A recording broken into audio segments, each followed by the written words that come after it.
Imagine being burnt to death over money? In India, this is exactly what is happening. India's bride burning is a violent act driven by greed and cultural beliefs. Paying and accepting dowry has been illegal in India for 40 plus years, but it is still prevalent in today's society.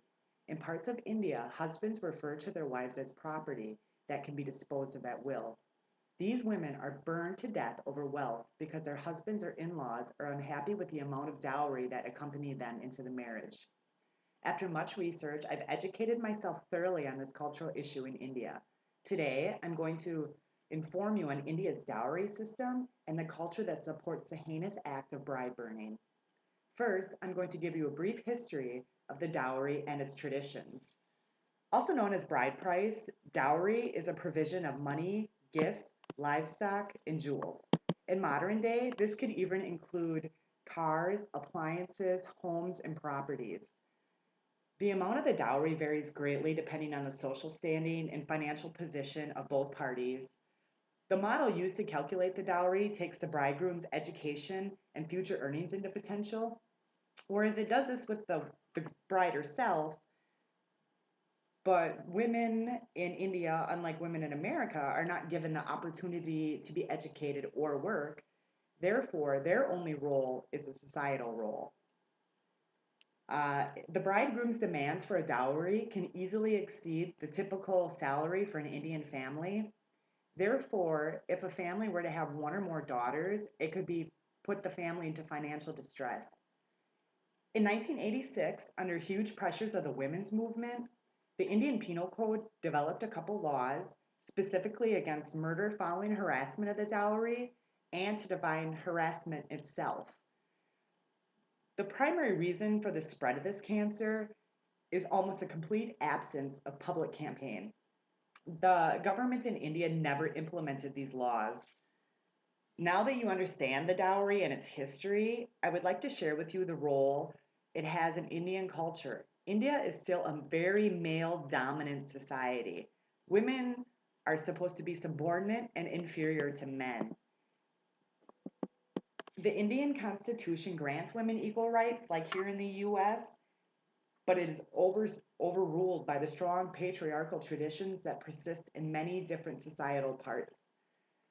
Women shape their customs over century old traditions, and daughters are often regarded as a liability and conditioned to believe that they're inferior to men, whereas sons might be idolized and celebrated. A few reasons that men are celebrated in India is because they are the ones that are educated. They are the ones that make the money. They carry on the family name. They take care of the parents when they grow old. Women, on the other hand, don't receive the education. They don't make money. They are considered a liability, both emotionally and financially. In certain parts of India's society, women are conditioned from birth to be subservient not only to their future husbands, but also to the females in the husband's family, especially the mother in law. Any disobedience would bring disgrace to both her family and his family. In India, women do not hold strong stature. I would like to inform you on how this plays a significant role in bride burning. In a crime that is prevalent only in India, greedy husbands and his relatives harass the newlywed bride for getting more dowry and often kill her in the process. Very often, she is burnt alive. They use burning because it's an untraceable crime, and they can also say that it was an accident or that she was attempting to commit suicide. Fire was used by most people for this kind of crime because it didn't leave any evidence behind.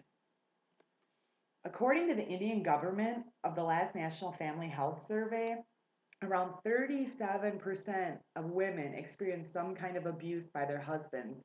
This would include pushing, slapping, hair pulling, punching, kicking, choking, and burning. Very similar to the US, the women are scared to come forward and report the abuse because they feel that the husband and his family really do love him.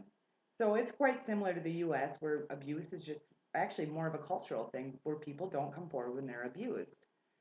Now that you understand the challenges of an Indian bride face, let's wrap it up. After discussing the dowry system India's views on women and bride burning as a whole, it is easy to see that this wealth driven crime is a continuing problem within India's society. The practice of bride burning is unlikely to end soon, as long as current attitudes, cultural beliefs about a place of a women in marriage prevail, this heinous crime will remain.